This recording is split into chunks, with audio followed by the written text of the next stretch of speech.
Audiobook Academy. Book Summary. Momo. By Ende.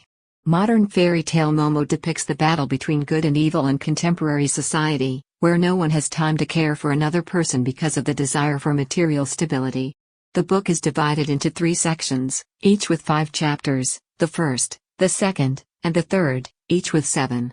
Subtitles appear at the beginning of each chapter. Twinkle Twinkle Little Star is the first song to be introduced to the reader. In the epilogue, Ende reveals that he based the entire story on a memory of what a train passenger told him. Master Aura is the presumed passenger. To illustrate the fate that people have in the current society, where time has supplanted money as the standard of value, Ende created this video. As we read, it becomes clear that the more time we save, the less time we have. In today's society, the human is depicted as a victim of his desire for success, which causes him to lose touch with emotions like love. The present world, according to Ende, is a dismal realm where emotions are scarce.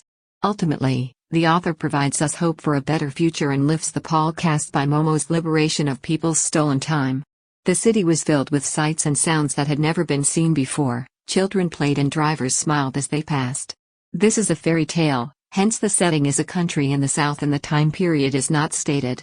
A town has a semicircular theater built between the ruins of what was once an amphitheater. Momo was a girl who resided there. In order to provide for her needs, the citizens had constructed her a sleeping area and given her food every day. Her placement in foster care was at risk if they informed the authorities about her whereabouts. On one occasion, she mentioned she had fled a place like that and had no desire to return. They initially offered that Momo move in with one of them, but in the end decided that she should stay at the theater so that everyone could spend some time with her. Over time, the theater became a destination for those curious about the strange female. A person's perspective on their issue would be enlightened after speaking with Momo because she was an excellent listener.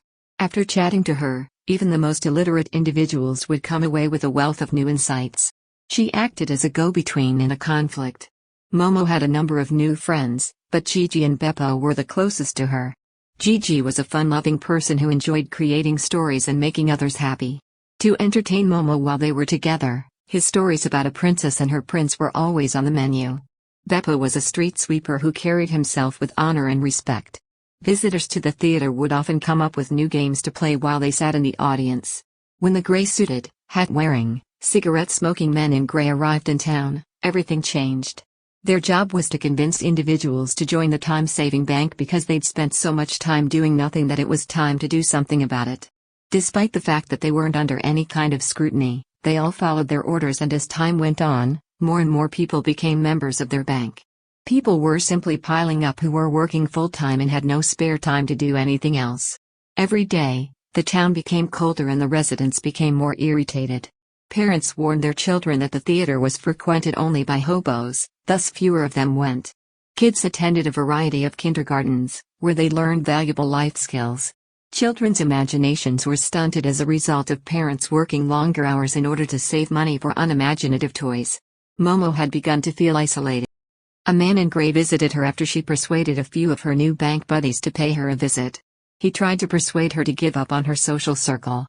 He tried to persuade her that she would harm her friends if she pursued a life of excess, and that friendship and love would develop naturally over time. To make up for her lack of companionship, he offered to lend her his doll baby girl. Momo chose to investigate the void the man had left behind because she wasn't scared or able to be bought by a doll despite the fear the gray people would leave behind them. As a result of an agent's missteps, she discovered that all the time people had put away in the bank was now gone forever. As soon as she mentioned it, she spread the word to everyone else. Protesters carried placards calling on people to give up their savings and attend an event where they may learn the truth. On the same day that Beppo fell asleep in the junkyard, he became an unwitting witness in the trial of Agent BLW/553/C, who told the truth to Momo. Beppo. When they took away his cigarette, he vanished. He had been sentenced to death.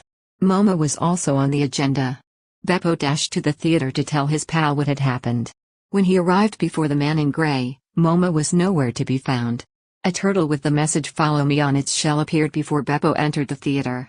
But, despite her initial disbelief, Momo kept on following the turtle. When the agents arrived to the theater and were unable to locate the girl, they launched a citywide manhunt. The turtle, on the other hand, was more experienced and avoided the agent's gazes by navigating Momo with extreme precision. Messages emerged on the turtle's back as they walked, and Momo was able to speak with her. After a while, she ended up taking her to an area of town where a street called Never and a house called Nowhere stood. Aura's mansion was in the background. In addition to the turtle, he had the help of a clairvoyant who could see half an hour into the future. She was able to bring Momo to safety because to her gift. The time was regulated by the master Aura, who made sure everyone had enough of it. The robbers tried to locate him in order to steal everything, but they were unsuccessful. Men in gray are out to harm Momo, and Aura was a kind man who conveyed this to her.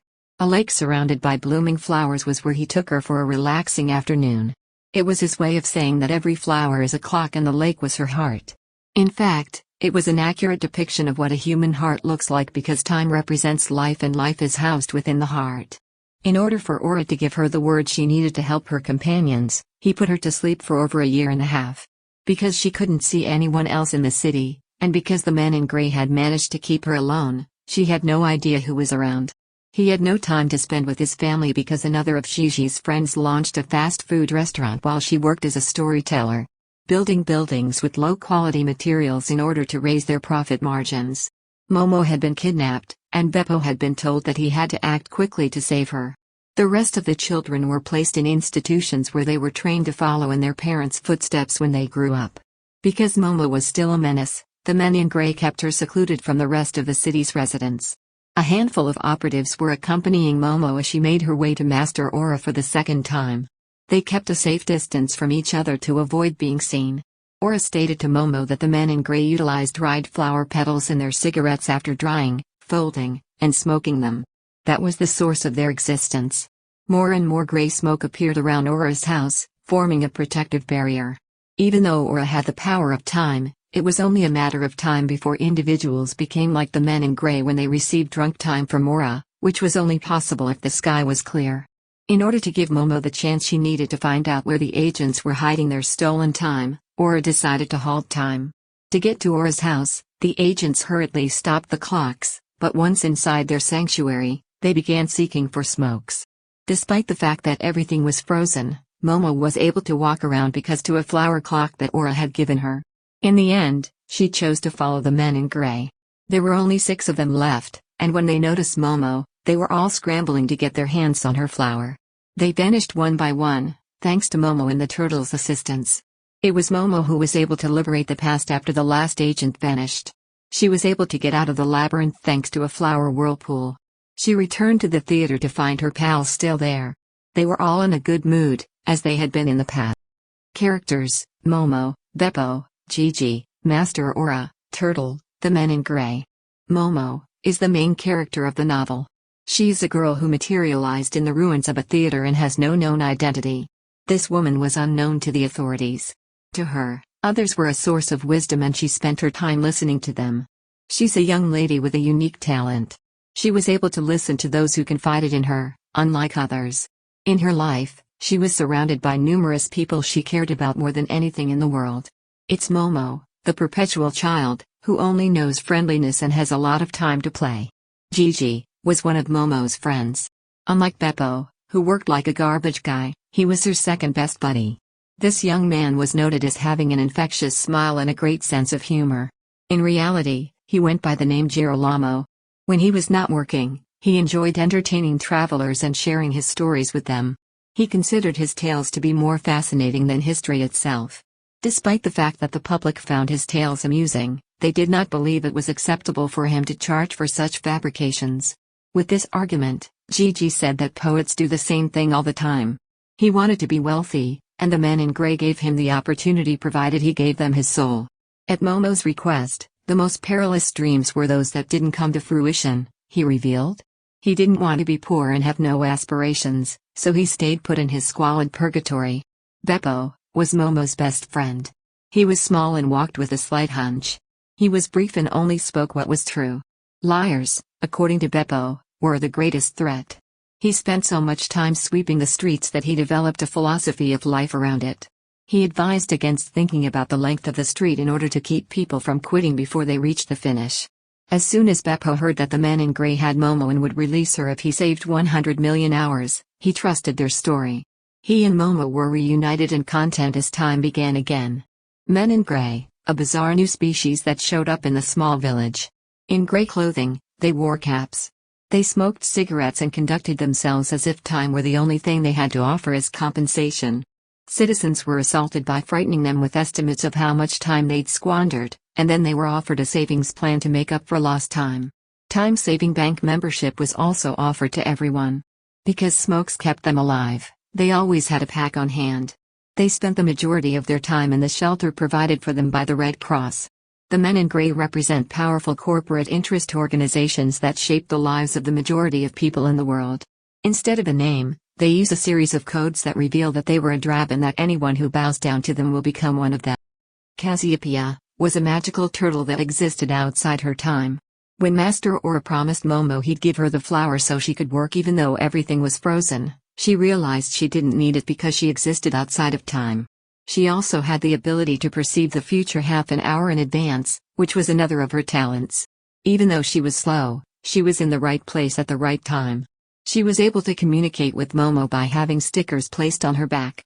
Momo defeated the Men in Grey thanks to Cassiopeia. Master Aura was responsible for delivering time to those in need. To gain the respect of the Men in Grey, he had to keep up the good work. While he seldom left the house, he had all the glasses he needed to view what he desired. Originally from Bavaria, Michael Ende was a well-known German author who was born in 1929. His father was a well-known artist, but his work was derided as sick and twisted during World War II. Ende traveled to Munich after the major attack on Hamburg. From an early age, he was inspired by literature and began composing stories and poetry of his own. Since he had a keen interest in theater, he began working for the Munich Theater Academy before going on to become a professional actor. He didn't have a successful career or a major role in the movie industry. He began writing while on the road. It was said that he wrote his first novel on the spur of the moment, without any thought or planning. For him, writing was a new experience. Through the eyes of his characters, he was able to share in their experiences. After the success of his debut book, in 1961, he won the award for Best Children's Book for his work Jim Button and Luke the Engine Driver. A bestseller in 1973, Momo, followed in 1979 by The Never-Ending Story, brought him worldwide acclaim. This was the most expensive German film of the time, but the author referred to it as tackily. Others include The Spoil Sport, a very short fairy tale, The Mirror in the Mirror, and Mirror in the Mirror. In 1995, he lost his battle with stomach cancer. Thank you for listening in Audiobook Academy.